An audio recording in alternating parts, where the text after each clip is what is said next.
The eyes of Our Lady of Guadalupe. Now let's pay close attention.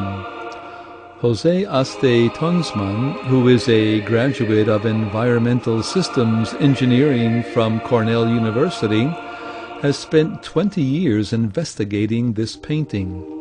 Tonsman, who works for the Mexican Center of Guadalupan Studies, even brought his findings up for discussion during a conference at the Pontifical Athenaeum Regina Apostolorum. What he found is absolutely remarkable. Tonsman says that although the dimensions of the eyes are microscopic, the iris and the pupils of the image's eyes have imprinted on them a highly detailed picture of at least 13 people. The same people are present in both the left and right eyes in different proportions, as would happen when human eyes reflect the objects before them.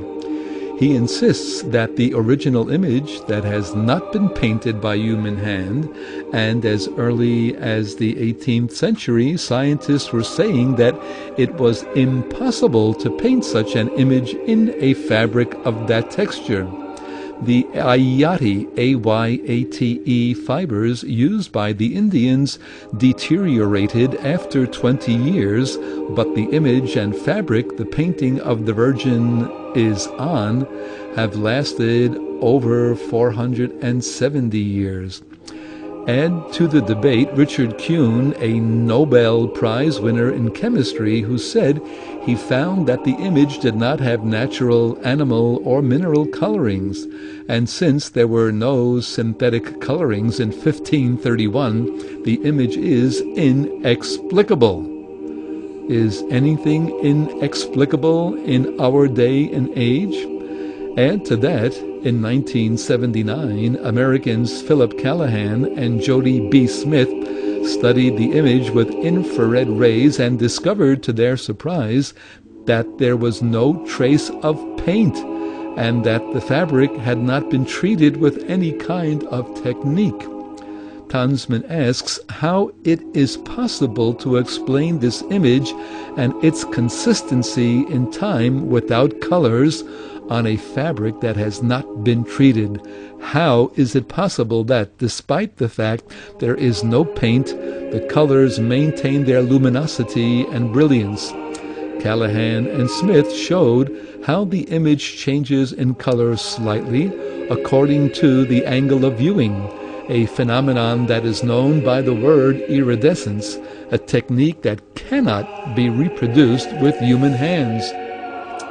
Getting back to the eyes, Tonsman magnified the iris of the Virgin's eyes 2,500 times and says that through mathematical and optical procedures and a digital process used by satellites and space probes in transmitting visual information, he was able to identify all the people imprinted in the eyes. The eyes reflect the witnesses of the Guadalupan miracle, the moment Juan Diego unfurled his cloak before the bishop to show him the painting, a kind of instant picture of what occurred at the moment the image was unveiled. It is possible to see a seated Indian who is looking up to the heavens, the profile of a balding, elderly man with a white beard who looks like the bishop Zumaraga, a younger man who is possibly interpreter Juan Gonzalez, another Indian who is Juan Diego, a woman of dark complexion who is possibly a slave who was in the bishop's service, and a man with Spanish features who looks on pensively, stroking his beard with his hand. It gets even better. In the center of the pupils, an Indian family can be seen, made up of a woman, a man, and several children. In the right eye, other people who are standing appear behind the woman. Tonsman ventured to express why he believes the Virgin's eyes have a hidden message for modern times when technology is able to discover it. This could be the case of the picture of the family in the center of the Virgin's eye, he says, at a time when the family is under serious attack in our modern world.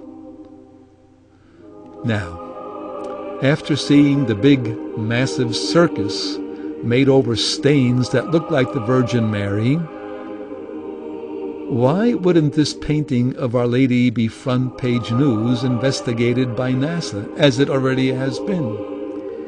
In any case, we give praise to Our Lady of Guadalupe.